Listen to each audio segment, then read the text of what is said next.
Hello viewers, आपका हमारे physics portal channel में स्वागत है। यहाँ पर हम 11th और 12th के फिजिक्स का पूरा पाठ्यक्रम पढ़ाएंगे और आप हमारे साथ जुड़िए और अपने दोस्त मित्रों को भी जोड़िए। तो देखिए दोस्तों, आज हम लोग 11th क्लास का पाठ 2 पढ़ेंगे जिसका नाम है मात्रक और एवं मापन। इंग्लिश में इसको कहेंगे यूनिट्स एंड मेजरमेंट। तो देखो बच्चों, इसके पहले चैप्टर हम लोग भौतिक जगत पढ़े थे और जो जो नहीं पढ़े हैं वो लोग चैनल में के प्लेलिस्ट में जाइए। वहाँ पे 11th लेसन 1 करके प्लेलिस्ट बनाया गया है। उस प्लेलिस्ट में 4 भाग में पार्ट 1 पूरा कंप्लीट किया गया है। तो आप जो जो नहीं देखे हैं वो जा करके उस वीडियो को देखिएगा और जो जो देख लिए हैं वो हमारे साथ बने रहिए चैप्टर 2 के लिए। तो चैप्टर नंबर 2 है मात्रक और मापन, यूनिट एंड मेजरमेंट। यह भौतिकी का दूसरा चैप्टर है। तो देखिए, सबसे पहले हम लोग बात करते हैं भौतिकी।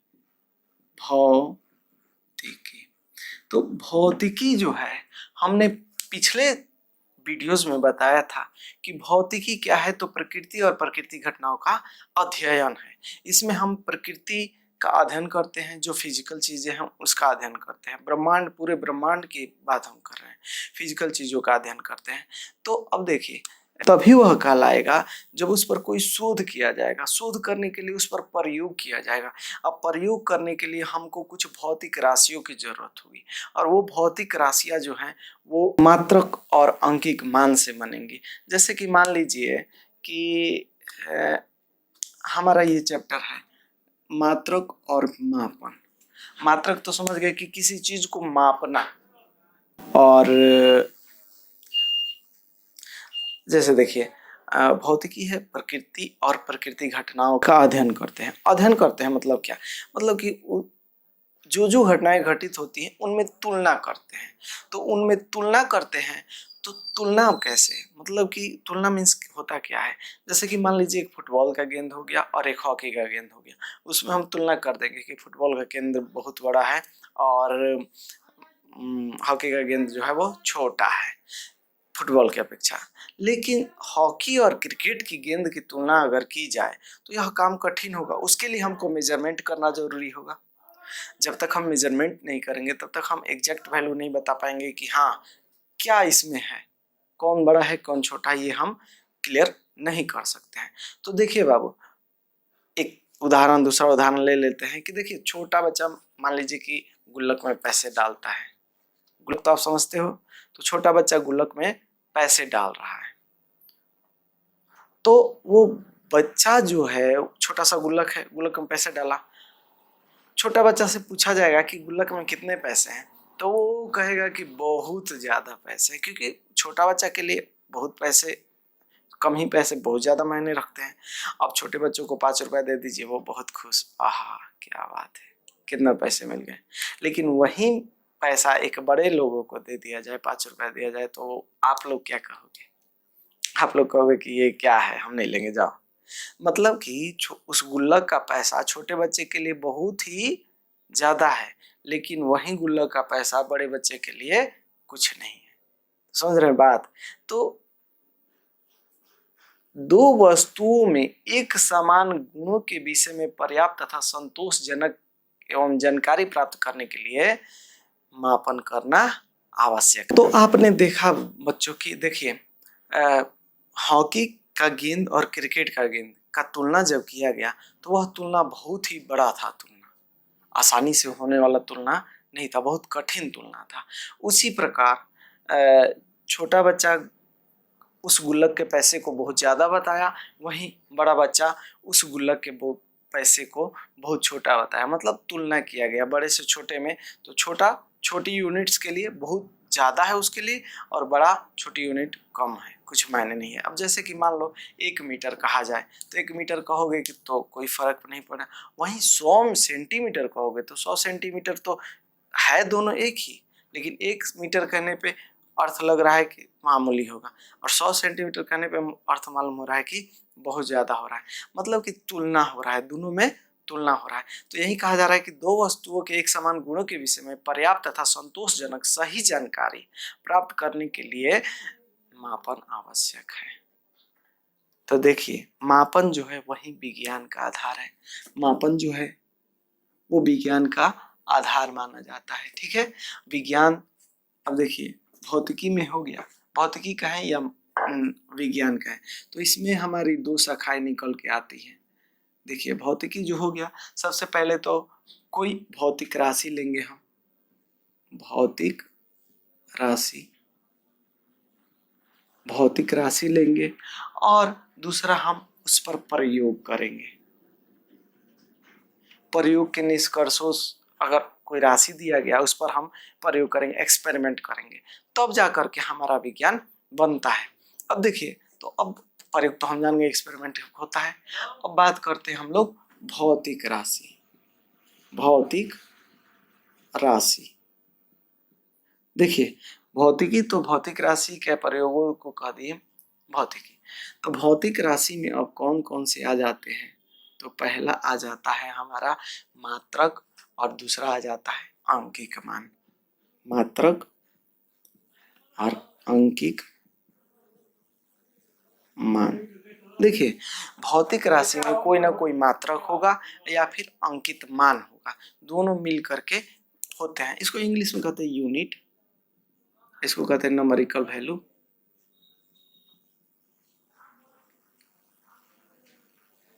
अब देखिए कैसे, फॉर एग्जांपल कहा गया 5 सेंटीमीटर, कहा गया 5 सेंटीमीटर, मतलब 5 जो है वो अंकिक मान है, अंकिक मान है, और सेंटीमीटर जो है वो उसका मात्रक है। तो दोनों मिलकर के क्या कहलाएंगी, ये दोनों मिलकर के हमारी कहलाएंगी भौतिक राशि। क्या कहलाएंगी, भौतिक राशि। परिभाषा भी लिख दे रहे हैं, आप लोग नोट कर लीजिएगा। परिभाषा, पहला परिभाषा हो जाएगा मात्रक का। देखिए मात्रक, मात्रक जिससे कोई भौतिक राशि मापी जाती है, मात्रक किसे कहते हैं, तो जिससे कोई भौतिक राशि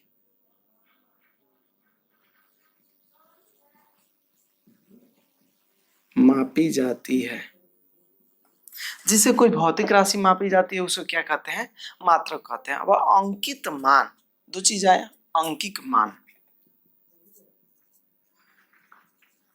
अंकिक, अंकिक मान। अंकिक मान उस राशि के परिणाम को व्यक्त करता है, उस राशि के परिमाण को व्यक्त करता है। अब देखिए भौतिक राशि में मापी जाती है उसको कहते हैं मात्रक। जैसे ये इसमें हो गया सेंटीमीटर में मापा गया तो वो हो जाएगा मेरा मात्रक। और अंकिक मान मतलब कि कितना सेंटीमीटर, कितना सेंटीमीटर, तो लोग कहेंगे 5 सेंटीमीटर या 5 सेंटीमीटर। तो 5 सेंटीमीटर व्यक्त कर रहा है कि यह राशि कितना है, तो 5 सेंटीमीटर है। इस राशि का परिणाम क्या है, 5 सेंटीमीटर है। मतलब कि इस राशि का मात्रा कितना है, इस राशि का माप में कितना मात्रा यूज हुआ, तो 5 मात्रा यूज हुआ, इस्तेमाल हुआ। तो ये तो हो गया हम लोग का अंकिक मान और मात्रक। तो देखिए जैसे कि मान लीजिए कि फॉर एग्जांपल अब 5 सेंटीमीटर की जगह पे हम 5 मीटर भी कर सकते हैं। ठीक है, तो एक चीज और ध्यान दे दीजिए, यहाँ पे मैंने मान लो इसको लिख दे रहे हैं हम लोग 50 सेंटीमीटर किसी छड़ की लंबाई। तो छड़ की लंबाई जो है 5 सेंटीमीटर, उसका परिमाण जो बताया वो 5 बताया, 50 बताया, और मात्रक क्या बताया, तो सेंटीमीटर बताया। ठीक है, तो जैसे जैसे अब देखो, जैसे सेंटीमीटर को मीटर में अगर हम चेंज करेंगे, 50 सेंटीमीटर है, अगर इसको मीटर में चेंज करेंगे मतलब 100 से डिवाइड करेंगे तो 0.5 मीटर हो जाएगा। उसी प्रकार सेंटीमीटर को मिलीमीटर में चेंज करेंगे तो 10 से गुना कर देंगे मतलब 500 मिलीमीटर, ये लिखवा देंगे शॉर्ट वीडियोस में, ये आ जाएगा, ठीक है।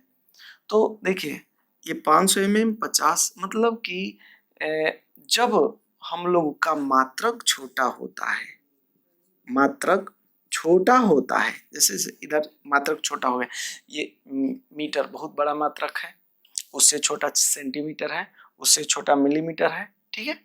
तो जैसे जैसे मात्रक छोटा होता जा रहा है वैसे वैसे क्या होता जा रहा है, अंकिक मान मेरा बड़ा होते जा रहा है। देखिए 0.5 है, उससे बड़ा हो गया 50, उससे कई गुना बड़ा हो गया 500, और छोटा करेंगे तो और कई गुना ज्यादा हो जाएगा। मतलब कि मात्रक जैसे जैसे छोटा होगा उसी प्रकार से जितना मात्रक छोटा होगा उतना ही अंकिक मान जो होगा वो बड़ा होगा, ठीक है। मात्रक छोटा तो अंकिक मान बड़ा, अगर मात्रक बड़ा तो अंकिक मान छोटा, मात्रक बड़ा तो अंकिक मान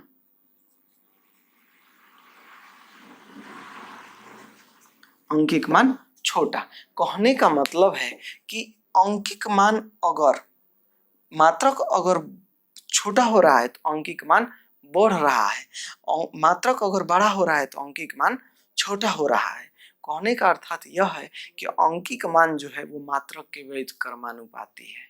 व्युत्क्रमानुपाती अर्थात यह होता है, आप लोग क्लास 8वीं में 9वीं में और 10वीं में व्युत्क्रमानुपाती हमेशा आया था, बात समानुपाती आया था, व्युत्क्रमानुपाती आया था। तो समानुपाती मीन्स एक बढ़े तो दूसरा भी बढ़े, एक अगर बढ़ रहा है तो दूसरा भी बढ़ रहा है, एक बढ़ रहा है तो दूसरा भी बढ़ रहा है, ठीक है। लेकिन व्युत्क्रमानुपाती में क्या होता है कि एक बढ़ेगा तो दूसरा उसी अनुपात में घट जाएगा, या फिर दूसरा बढ़ेगा तो पहला उसी अनुपात में घट जाएगा, उसको व्युत्क्रमानुपाती कहते हैं। जैसे आप लोग मैथ में पढ़े थे कि एक व्यक्ति किसी दीवार को 10 दिन में पूरा करता है तो 10 व्यक्ति उस दीवार को कितने दिन में, तो छोटा सा बच्चा भी कहेगा कि अगर एक व्यक्ति 10 दिन में जोड़ रहा है दीवार को तो अगर 10 व्यक्ति लग जाएंगे तो दिन कम हो जाएगा। मतलब कि आदमी कम तो दिन ज्यादा, और आदमी ज्यादा तो दिन कम। समझ में आ गया। तो व्युत्क्रमानुपाती अंकिक मान क्या होता है, मात्रक के व्युत्क्रमानुपाती होता है, ठीक है। अंकित मान क्या होता है, मात्रक के व्युत्क्रमानुपाती।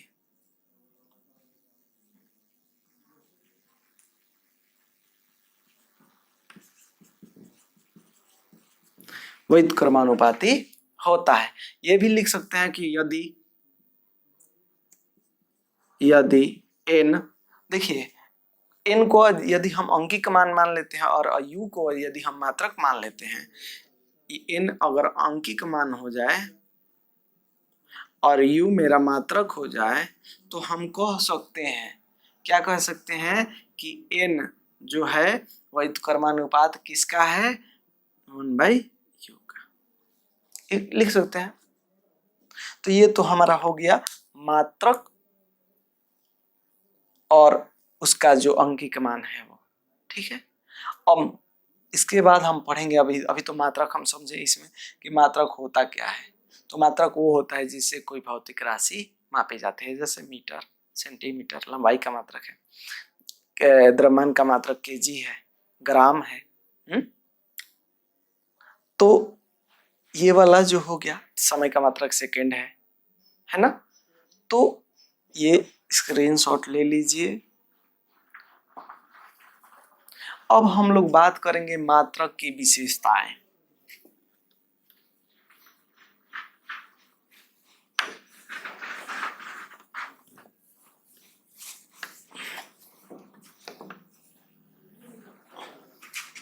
अब हम लोग बात क्या करेंगे, मात्रक की विशेषताएं की। मात्रक की विशेषताएं क्या क्या होती है, मात्रक की विशेषताएं।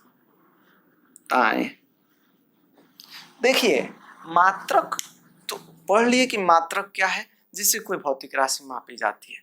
तो मात्रक की कुछ विशेषताएं होनी चाहिए। अगर मात्रक जेन्युइन नहीं होगा तो वो हम लोग भौतिकी में शामिल ही उसको नहीं कर सकते हैं। इसीलिए यह इसकी कुछ विशेषताएं होती है, जैसे परिणाम निश्चित होता है, किसी भी मात्रक का यह विशेषता होता है कि उसका परिणाम परिमाण जो है वो निश्चित होता है। परिमाण जो है निश्चित होता है। परिमाण जो है वो निश्चित होता है। निश्चित गलती लिख दी है, निश्चित होता है। परिमाण जो है वो निश्चित होता है। जैसे कि 5 सेंटीमीटर कह दिया तो 5 ही सेंटीमीटर, और 5 से 6 नहीं होगा या 5 से 10 नहीं होगा। 5 सेंटीमीटर मीन्स मात्रक का यही विशेषता है कि परिमाण निश्चित होता है। 5 सेंटीमीटर है, अगर उसको सेंटीमीटर में कन्वर्ट करेंगे तो वही परिमाण रहेगा। हाँ, अंकिक मान बदल जाएगा। हमने एक 50 सेंटीमीटर का छड़ लिया था, उसको मीटर में कन्वर्ट किए थे तो 0.5 मीटर हुआ। केवल अंकिक मान बदला, परिमाण जो है वही रहा। वही उसको मिलीमीटर में चेंज किए तो 500 मिलीमीटर हो गया। देखिए, हमारा अंकिक मान बदला लेकिन परिमाण जो है वो वही रहा। तो मात्रक की सबसे पहली विशेषता होती है कि परिमाण जो है निश्चित होगा। ठीक है। दूसरा होता है विशेषता कि आसानी से प्राप्त किया जा सकता है। आसानी से प्राप्त किया जा सके। मात्रक की यही विशेषता होती है कि यह आसानी से एकदम प्राप्त हो सके। ठीक है, कोई परेशानी ना हो, आसानी से मिल जाए। देखिए, और इसका तीसरा होता है कि समय के साथ, ठीक है ना बाबू, समय के साथ बदलना नहीं चाहिए।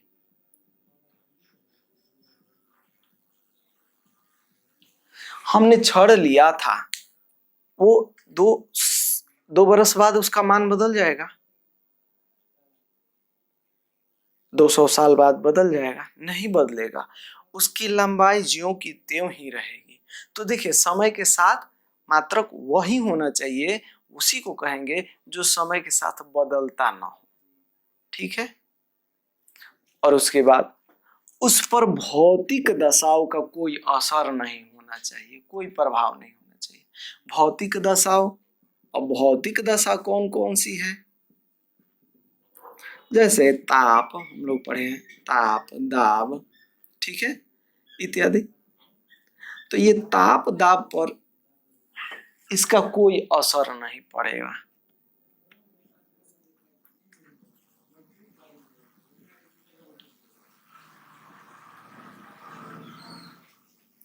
इसका भौतिक दशाओं पर कोई प्रभाव नहीं होना चाहिए, पड़ना चाहिए। ठीक है। तो ये होती है मात्रक की विशेषताएं, कोई भी प्रभाव नहीं होता है। ठीक है। अब देखिए, मात्रक की विशेषताएं कुछ हो गई, तो अब इसको लिखा कैसे जा सकता है? मात्रक लिखने का भी कुछ नियम होता है और यही सबसे महत्वपूर्ण है। हम लोग तो ये जानते हैं कि मात्रक कौन कौन सा है, हम लोग बहुत बहुत बच्चे से पढ़ते आ रहे हैं कि ये मात्रक इसका है, ये मात्रक इतना केजी, इतना मीटर, इतना सेंटीमीटर। लेकिन अभी भी हम लोग, कुछ कुछ लोग ऐसे हैं जो उसको बढ़िया तरीके से सही ढंग से लिख नहीं पाते हैं, जिससे कि एग्जाम्स में उनका नंबर कट करके आता है। तो अब लिखने का नियम क्या होता है?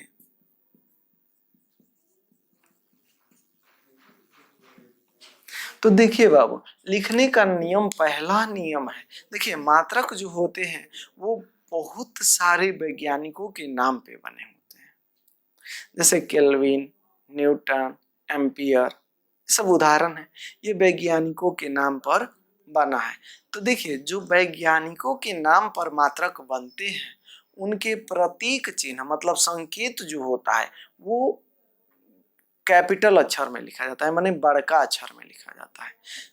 लिख दे रहा है, वैज्ञानिकों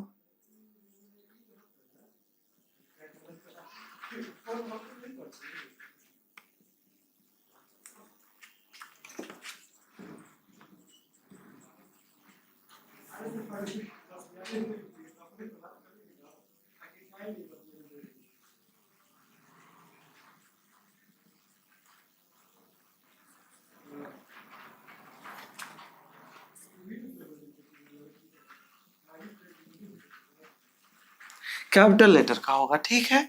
जैसे उदाहरण, जैसे हम लोग बात करते हैं न्यूटन, न्यूटन बोलते हैं, बल की परिभाषा,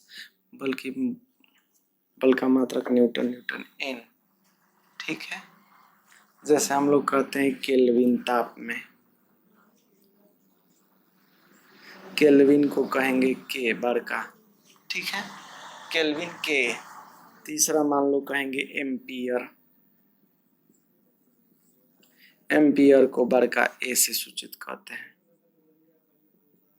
तो याद रखिएगा, जो भी वैज्ञानिकों के नाम से बने मात्रक होंगे उनका प्रतीक चिन्ह जो होगा वो कैपिटल लेटर होगा, संकेत जो होगा वो क्या होगा, कैपिटल लेटर होगा, ठीक है। अब ई ना, अब ये मतलब नहीं है कि ये अब सेकेंड हम लिखेंगे, सेकेंड को बड़का एस ना, गलत हो जाएगा। हाँ, तो सेकेंड कौन सी में लिखाएगा, छोटका एस में, क्योंकि सेकेंड वैज्ञानिक का नाम तो नहीं ना है। जैसे मीटर, मीटर को बड़का एम में लिख सकते हैं, नहीं लिख सकते हैं, तब कौन सी में लिखाएगा, छोटका मीटर में लिखाएगा। क्लियर हो गया। याद रखिए, ये तो हो गया, लेकिन यहाँ पे एक नोट भी आ जाता है, बहुत महत्वपूर्ण चीज है कि क्या, कि यदि इन नामों को पूरा पूरा लिखा जाए, संकेत न लिख कर उनका पूरा नाम ही लिखा जाए, मतलब पूर्ण रूप में लिखने पर इनको पूरा का पूरा नाम जो दिया जाएगा वो स्मॉल लेटर में ही लिखा जाएगा।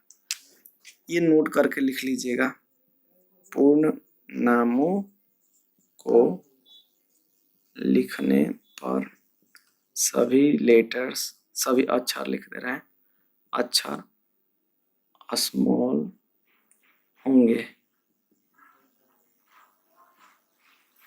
जैसे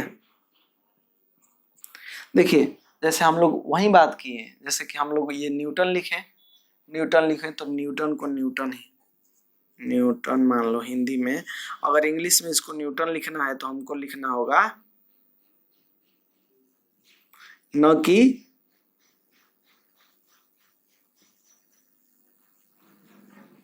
ये गलती हो जाएगा, ये सही हो जाएगा, ठीक है ना। उसी तरह एम्पियर को बड़का एम्पियर नहीं छोटका एम्पियर, माने ये वाला एम्पियर लिखना होगा,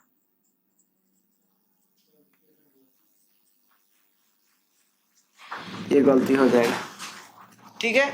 मतलब कि पूरा अगर नाम लिखना होगा बाबू तो स्मॉल लेटर से शुरू कीजिएगा, लेकिन संकेत जो दीजिएगा वो कैपिटल लेटर से दीजिएगा, ठीक है। दूसरा बात एक और होता है कि मात्रक जो होते हैं वो बहुवचन में नहीं होते हैं, मात्रक जो होते हैं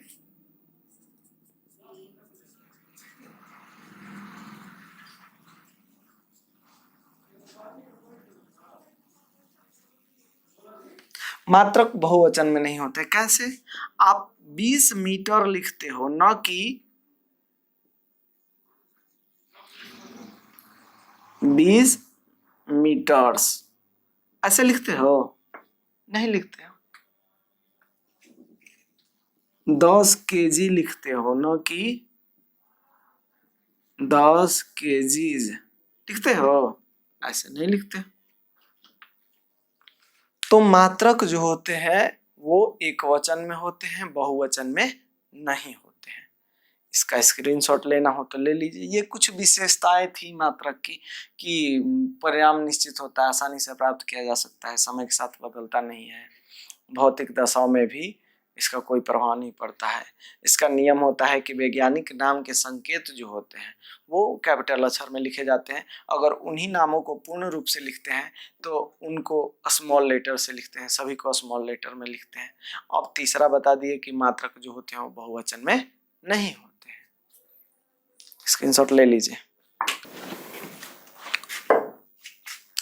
अब देखिए बाबू, ये तो हमारा हो गया लिखने का नियम। एक और नियम है कि मात्रक के लिखने के बाद फुल स्टॉप नहीं लगाना चाहिए।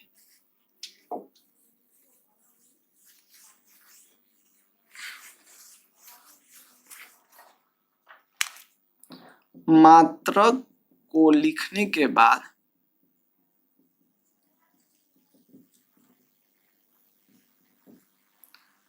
फुल स्टॉप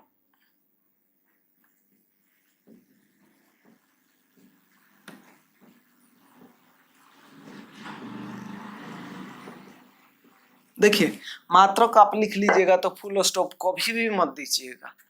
आप अगर 15 सेंटीमीटर लिखते हैं तो फुल स्टॉप दे देते हैं तो इसका ये मतलब हो जाएगा गलती है। 15 मीटर बस या 15 सेंटीमीटर, फुल स्टॉप नहीं लगाना है, ठीक है। साथ ही साथ एक और होता है स्लैश। स्लैश आप लोग देखे हैं, ऐसा होता है। स्लैश का प्रयोग केवल एक बार होगा।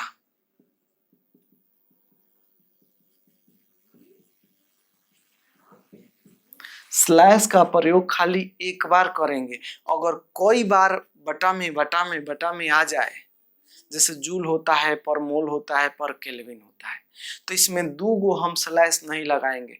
क्या करेंगे तो पावर -1 करते जाएंगे, ठीक है ना। तो हम स्लैश का प्रयोग नहीं करेंगे। ये तो बात हो गई मात्रक की। अब बात करते हैं कि मात्रक होते कितने टाइप्स के हैं। मिटा दो।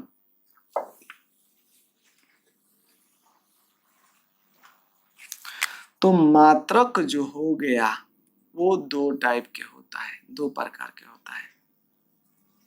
मात्रक कितने प्रकार के होते हैं? 2 प्रकार के। पहला मात्रक को कहा गया मूल मात्रक और दूसरा मात्रक को कहा गया व्युत्पन्न मात्रक।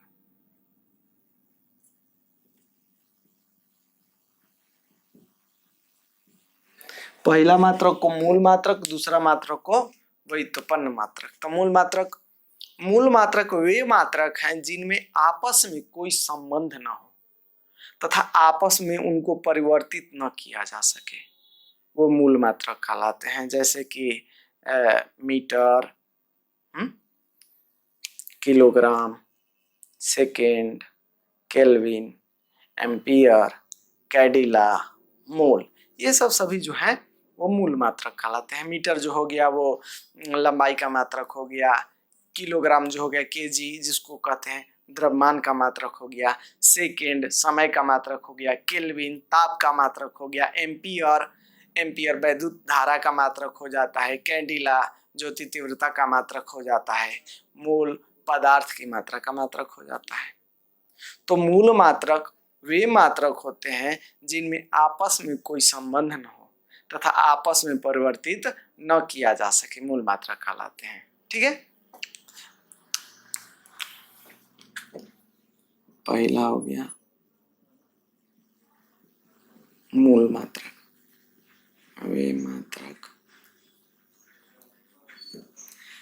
वे मात्रक जिनमें आपस में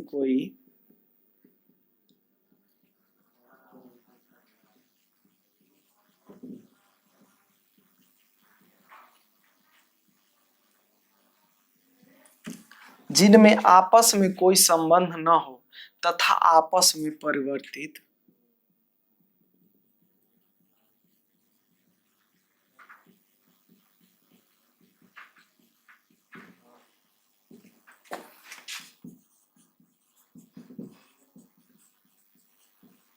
न किया जा सके। बाबू लोग आज थोड़ा इंक खत्म हो गया है तो मैं सारी परिभाषाओं को बोल दूंगा, धीरे धीरे बोल दूंगा, आप लोग उसको नोट्स में उतार लीजिएगा, क्योंकि हो सकता है कि आप लोग को सही से दिखाई ना देवे और लॉकडाउन की वजह से तो सब बंद ही है, कल व्यवस्था करेंगे। वे मात्रक जिनमें आपस में कोई संबंध न हो तथा आपस में परिवर्तित न किया जा सके, ठीक है, तो उसे कहते हैं मूल मात्रक।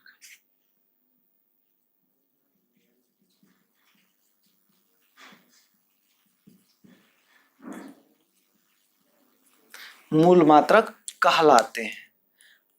ये तो समझ में आ गया। अब मूल मात्रक कौन कौन है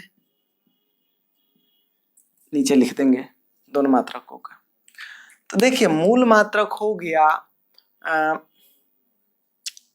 अब मूल मात्रक को 2 भागों में बांट दिया गया। कौन, अब ये मूल मात्रक जो होते हैं दो भागों में बांट दिया गया।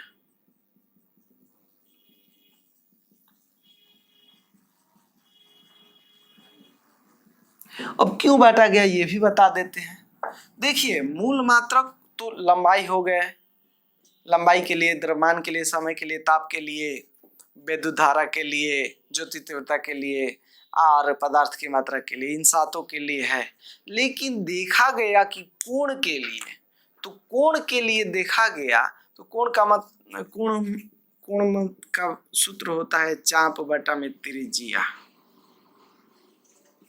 वही कोण निकलेगा।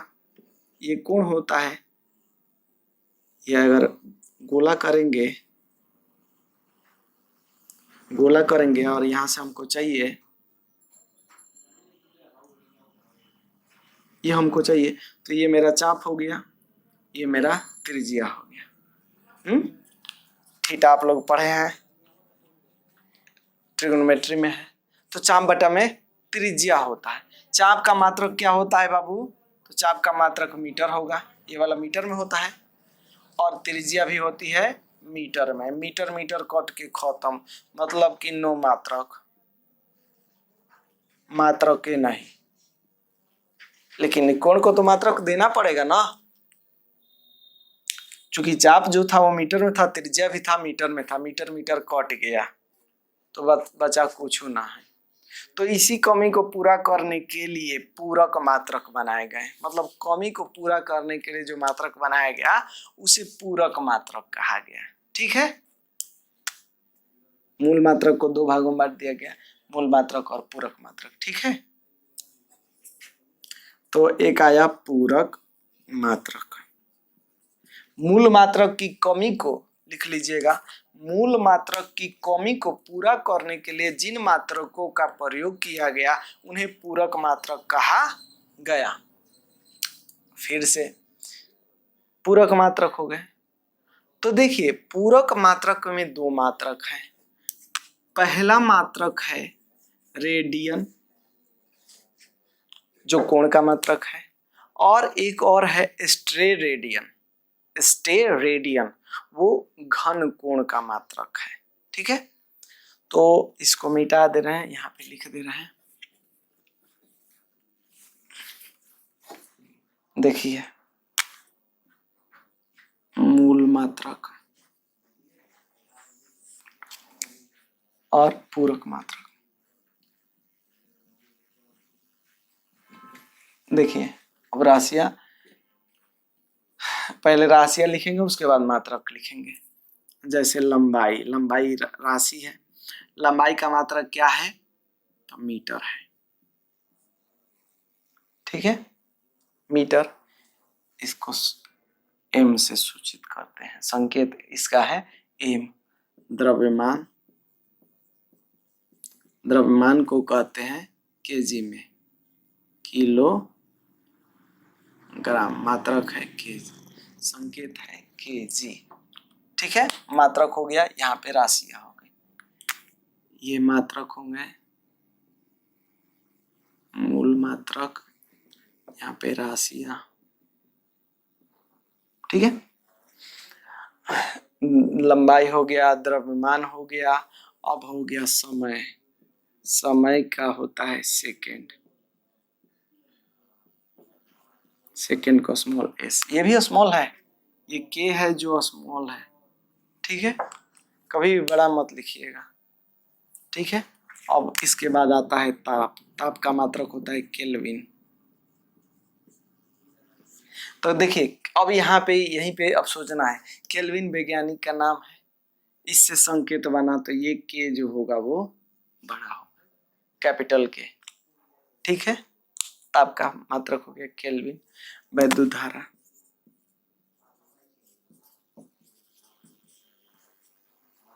विद्युत धारा का मात्रक क्या होता है? एम्पियर। तो एम्पियर जो है वो भी कैपिटल में होगा, क्योंकि ये भी एक वैज्ञानिक नाम है। ज्योति तीव्रता,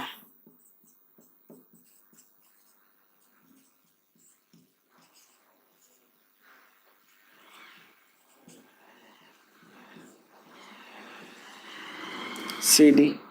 ये तो हो गया हमारा ज्योति तीव्रता का बात। अब अंतिम में आता है पदार्थ की मात्रा, तो उसका हो जाता है मोल, MOL।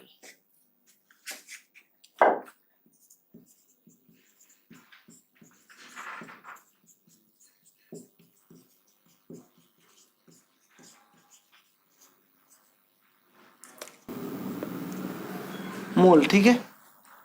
तो ये तो हो गया हम लोग का मूल मात्रक और पूरक मात्रक। तो पूरक मात्रक कोण के लिए चाहिए, कोण का होता है रेडियन। अब ये कोण कौन कौन सा है, तो तलीय कोण है, तलीय कोण भी कह सकते हैं, जो तल पे होता है, ठीक है। तो ये कोण कौन का मात्रक हो गया रेडियन। एक होता है घन कोण, घन कोण। तो घन कोण का मात्रक होता है क्या, तो steradian, steradian, steradian. इन सभी को हम बारी बारी से पढ़ेंगे, जैसे लंबाई हो गई, द्रव्यमान हो गया, समय ताप, सबको हम मीटर किसको कहते हैं, किलोग्राम किसको कहते हैं, सेकंड किसे कहते हैं, केल्विन किसे कहते हैं, एम्पियर किसे कहते हैं, कैंडिला किसे कहते हैं, मोल किसे कहते हैं, रेडियन किसे कहते हैं, स्टे रेडियन किसे कहते हैं, ये पढ़ेंगे। लेकिन हम लोग ये अगले भाग में पढ़ेंगे, 2 भागों में पढ़ेंगे, क्योंकि ये बहुत ही लंबा विषय हो जाता है, तो इसको अगले भाग में पढ़ेंगे। इसके बाद आता है मात्रकों की पद्धतियां। देखिए बाबू, पद्धतियां अब क्या हो गया, ये मात्रक तो सभी जगह बनाया गया। जैसे पुराने जमाने में लोग अंगुली का ये निशान देख रहे हो, इस पर एक अंगुल, 2 अंगुल, ये अंगुल के आधार पर लंबाई मापी जाने लगी, ठीक है। उसके बाद कोई बीता पर मापने लगा कि 1 बीता, 2 बीता, 3 बीता, 4 बीता, ठीक है। तो ये कंफ्यूजन क्रिएट होता था, क्यों, क्योंकि किसी की अंगुली मोटी होती थी, किसी का अंगुल जो होता है मोटा बड़ा होता था, किसी का छोटा होता था, तो वो मेजर करता था तो फर्क आ जाता था। वही हाल बीते में भी था, बीता से मेजर करता था, किसी की हाथ का लंबाई जो बड़ा था उसका बीता बड़ा बड़ा होता था, जिसकी लंबाई हाथ की लंबाई छोटी होती थी तो बीता छोटा छोटा होता था। तो इससे क्या होता था कि फर्क पड़ जाता था। वही लोग क्या करने लगा कि पैर से मापने लगा, पैर से फुट बाद में निकला, तो पैर से मापने लगा। पैर का भी वही हाल था कि पैर किसी का छोटा छोटा, पैर किसी का बड़ा बड़ा, ठीक है। तो अनेक प्रदेशों में, देशों में तरह तरह की पद्धतियों का इस्तेमाल किया गया। वहीं देखो, ये पद्धतियां तो रुपए पैसे में भी था। जैसे हम लोग का था 16 आना का 1 रुपया पहले था, 4 आना, 4 आना मीन्स होता था 25 पैसा, 8 आना 50 पैसा, 12 आना, 16 आना, ऐसे 4 के गुणज में था। बाद में वो 100 के में कर दिया गया, 1 पैसा, 2 पैसा, 3 पैसा। तो उसी प्रकार मापनकों की पद्धतियां भी शुरू की गई। अब एक पैमाना लिया गया लंबाई के लिए, जैसे पैमाना देखिए, सेंटीमीटर भी है, मीटर भी है, मिलीमीटर भी है, फीट भी है, इंच भी है, हाँ। जैसे कि अब फीट की बात करें तो 1 फीट में 12 इंच होते हैं, हाँ। मीटर की बात करें तो 1 मीटर में 100 सेंटीमीटर होते हैं, 1000 मीटर माने 1 किलोमीटर होता है। तो अब देखिए बाबू, तरह तरह की लंबाइयां निकाली गई, तो इनको कई पद्धतियों में बांट दिया गया, तो इन्हीं को मात्रकों की पद्धतियां कहते हैं। ये मात्रकों की पद्धतियां 4 है, मुख्य रूप से 4 है। मिटा दें।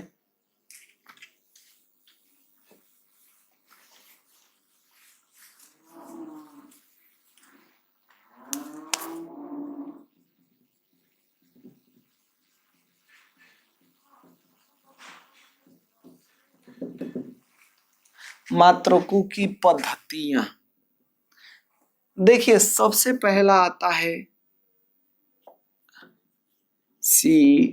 सीजीएस पद्धति, सीजीएस पद्धति।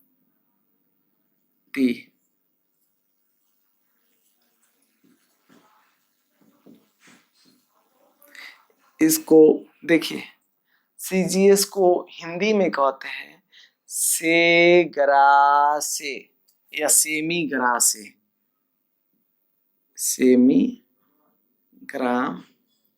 सेकेंड पद्धति।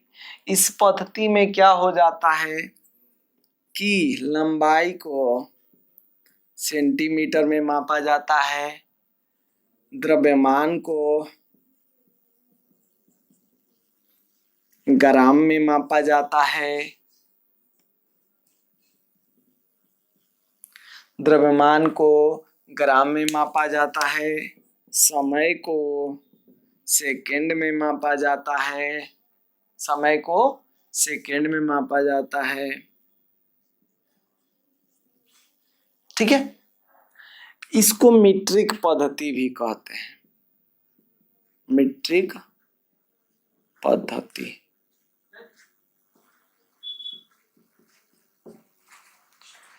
दूसरा है फुट पाउंड सेकेंड पद्धति, इसको कहते हैं सेंटीमीटर ग्राम सेकेंड पद्धति, सेंटीमीटर ग्राम सेकेंड पद्धति। एक होता है फुट पाउंड, दूसरा फुट पाउंड सेकेंड पद्धति, जिसको कहते हैं फुट पाउंड सेकेंड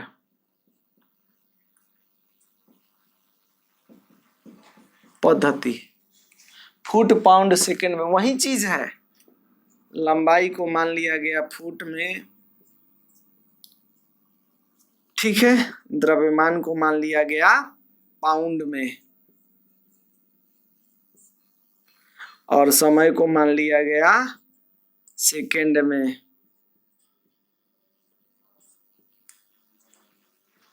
ठीक है, तो देखिए इसका जन्म हुआ था इंग्लैंड में, जन्म हुआ था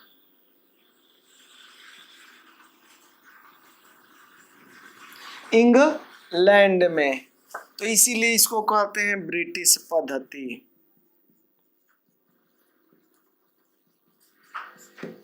अब देखिए यही पद्धति बहुत सारे देशों ने लिया था, ग्रहण किया था। क्यों? क्योंकि बहुत पिछले जमाने में 18वीं शताब्दी में जो थी, 18वीं शताब्दी 19वीं शताब्दी भी आ जाएगा, 17वीं शताब्दी, इन सब सभी शताब्दियों में इंग्लैंड का वर्चस्व हर देशों पर था, सभी देश इसके गुलाम हुआ करते थे। तो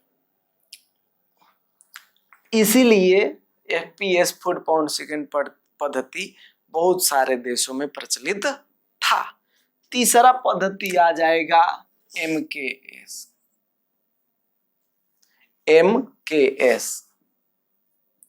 एमकेएस पद्धति, जिसको कहते हैं metre kilo gram second, metre kilogram second पद्धति। इसमें लंबाई को मीटर में, द्रव्यमान को किलोग्राम में, और समय को सेकेंड में मापा जाता है। ठीक है, इसी को मीटरी पद्धति भी कहते हैं, ये इसी को हम लोग मीटरी पद्धति भी कहते हैं।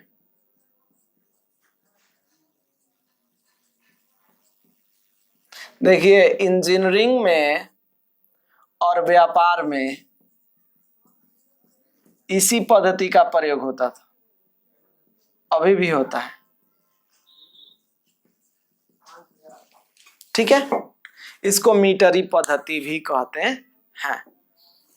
ये तो इतना हो गया हम लोग का, 3 तक हो गया, पहला, दूसरा और ये तीसरा।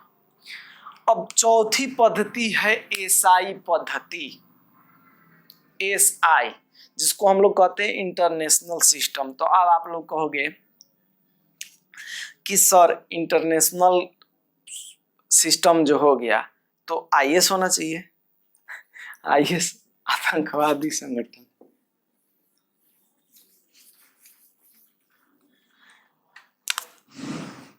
एसआई सिस्टम,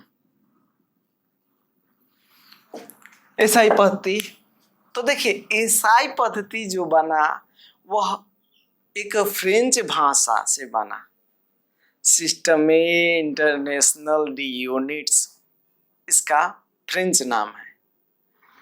तो आप लोग गूगल कर लीजिएगा फ्रेंच नाम क्या है, एसआई यूनिट का फ्रेंच नाम, एसआई सिस्टम का फ्रेंच नाम करके सर्च कीजिएगा आ जाएगा, सिस्टमाटा नेशनल डी यूनिट्स ऐसे करके है। वो बहुत ही थोड़ा ऐसा लैंग्वेज है जिसको प्रोनाउंस हम लोग नहीं कर सकते हैं। यह एसआई पद्धति कब आई? तो 1960 ईस्वी में ये प्रभाव में आई। ठीक है, यह एक अंतरराष्ट्रीय पद्धति हुआ। सभी वैज्ञानिक कंफ्यूजन हो जाते थे। क्या ब्रिटेन वाले देशों में आता था वो लंबाई फुट में आता था, द्रव्यमान पाउंड में आता था, समय सेकंड में आता था। और वहीं अब वही जो वैज्ञानिक जो है वो अपना डाटा रखेंगे, तो वही डाटा अगर इंग्लैंड का अगर सीबीएस पद्धति वाले के पास गया, सेंटीमीटर ग्राम सेकंड वाले में गया, तो वो लोग अब फुट को सेंटीमीटर में चेंज करते थे, पाउंड को ग्राम में चेंज करते थे, बहुत मुश्किल होती थी। या फिर जो सीजीएस पद्धति वाले जो हैं वो एमकेएस पद्धति में, मतलब मीटर किलोग्राम सेकंड वाले में आते थे, देशों को भेजते थे सीजीएस वाले। तो अब सीजीएस वाले सेंटीमीटर को मीटर में चेंज करते थे, ग्राम को केजी में, सेकंड को, सेकंड तो सेकंड था ही, सही था। अब एफपीएस ब्रिटिश पद्धति जो थी, अगर वो एमकेएस मीटर किलोग्राम सेकंड वाली पद्धति में जाती थी, मीटरी पद्धति में जाती थी, तो फुट में था लंबाई, अब चेंज करना पड़ता था उनको मीटर में, पाउंड में था द्रव्यमान, अब चेंज करना पड़ता था किलो में। ठीक है, तो ये बहुत प्रॉब्लम्स क्रिएट होती थी। इन्हीं प्रॉब्लम्स को दूर करने के लिए एसआई पद्धति का जन्म हुआ। साथ ही साथ पहले तो 3 ही मूलभूत मात्रक 3 ही थे, यही 3 जो घूम घुमा के आ रहे हैं। तो उस समय एसआई पद्धति का जन्म हुआ इन्हीं सब प्रॉब्लम्स को दूर करने के लिए। ठीक है, तो उस समय जिस समय बना 1960 में, उस समय 6 गो मूल मात्रक बनाया गया, 6 गो मूल मात्रक था। ठीक है, कौन सा मात्रक नहीं था? तो मोल नहीं था। मोल जो है 7वां मात्रक था, 7वां मात्रक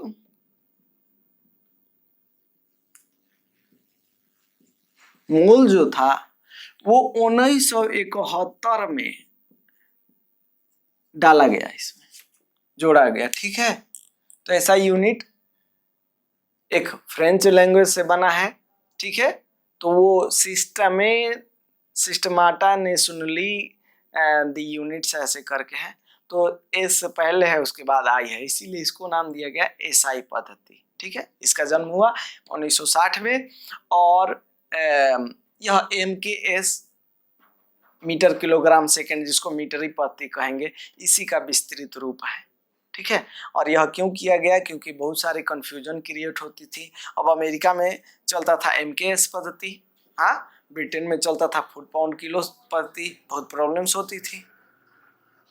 बहुत सारे देशों में एमकेएस पद्धति चलती थी, बहुत सारे देशों में एफपीएस पद्धति चलती थी, तो प्रॉब्लम्स होती थी। आज भी हम लोग आज भी अगर केक खरीदने जाते हैं तो हम पाउंड में ही बात करते हैं, क्योंकि हम लोग उसके पाउंड को ही अभी तक लिए हुए हैं, उसको छोड़ करके केजी में हम नहीं बढ़े। क्योंकि अगर वही बहुत विस्तृत अगर रोजमर्रा की चीजें हो जाती तो हो सकता था कि किलो में हम लोग चेंज कर लेते हैं, लेकिन एक्चुअली बर्थडे वाला वो केक है वो हम लोग का रोजमर्रा नहीं आता है, साल में एक बार आता है हर एक लोगों के लिए, तो उतना खास नहीं, इसीलिए उसको पाउंड में छोड़ दिया गया। अभी जाओगे केक बनाने के लिए तो पाउंड में ही बात करता है, 1 पाउंड, 2 पाउंड, 3 पाउंड, 4 पाउंड, जितना पाउंड हो सके। तो एसआई मात्रक में 1960 में 6 मूल मात्रक डाले गए। किसको छोड़ दिया गया? तो मोल को। मोल 1971 में जोड़ा गया, 7वां मूल मात्रक था। लिख लिए? ठीक है, तो ये तो हो गए मात्रकों की पद्धतियां। ठीक है। तो बच्चा लोग अब इस पार्ट 1 को यहीं पे हम समाप्त करते हैं, क्योंकि इसके बाद वाले पार्ट में, नेक्स्ट पार्ट में हम लोग जितने भी मूल मात्रक हैं उनका डिफिनीशन पूरी गहराई से उनकी चर्चा करेंगे। तो यह वीडियो बहुत काफ़ी लंबा हो जाएगा, इसीलिए इसको यहीं पे रोक रहे हैं। और अगला वीडियो, इसके बाद वाला वीडियो आप लोग को मिल जाएगा। चैनल का नाम तो आप लोग जानते ही इसको। अगर आपको पढ़ाई अच्छा लगे तो सब्सक्राइब कीजिए और लाइक कीजिए और कमेंट्स जरूर कीजिए। जो पढ़ते हो, कुछ भी पढ़ते हो, सुनते हो, कुछ ना कुछ कमेंट करो। कुछ तो कुछ पूछना होता है। अगर आप क्लासरूम में बैठे रहते हैं तो कुछ ना कुछ तो जरूर टीचर से पूछते हैं। तो समझिए कि क्लासरूम ही हो रहा है, बस आप कमेंट करके कुछ पूछिए हमसे। और दोस्तों के साथ शेयर कीजिए ताकि 100-150 सब्सक्राइबर्स हो जाएं कि पढ़ने वाले बच्चे, किसी को नहीं, पढ़ने वाले जो पढ़ना चाहते हैं, जो जिनको पढ़ाई अच्छा लगे वो सब्सक्राइब करें और तो लाइव स्ट्रीमिंग किया जाए, लाइव तरीके से पढ़ाया जाए, जिससे आप लोग की बात मैं सुनूं और उसी समय आप लोग की जो समस्या है उसका हल ढूंढ सकूं। तो आप लोग ज़्यादा से ज़्यादा अपने दोस्तों के साथ शेयर कीजिए। अगर आप लोग को अच्छा लगता हो तो लाइक कीजिए, सब्सक्राइब कीजिए और बेल आइकन को दबा दीजिए। और हाँ, साथ ही साथ सभी अपने दोस्तों के साथ शेयर कीजिए। जितने भी आपके फ्रेंड्स हो, उन फ्रेंड्सों को कहिए कि अगर तुमको अच्छा लग रहा है तो तुम भी भेजो। केवल एक स्टूडेंट अगर 5 स्टूडेंट को शेयर करता है तो वो 5 स्टूडेंट की भी मदद होगी, और वो 5 स्टूडेंट 5 स्टूडेंटों को भेज रहे हैं। इस तरह हम लोग का कम्युनिटी एक बन जाएगा, जिससे कि हम लोग की पढ़ाई बहुत अच्छी तरीके से हो जाएगी। आशा करता हूँ कि आपको ये हमारे वीडियो अच्छी लगे हों। तो यहीं पे ये चैप्टर का पार्ट 1 बंद करता हूँ। नमस्कार, जय हिंद, मिलते हैं नेक्स्ट वीडियो में।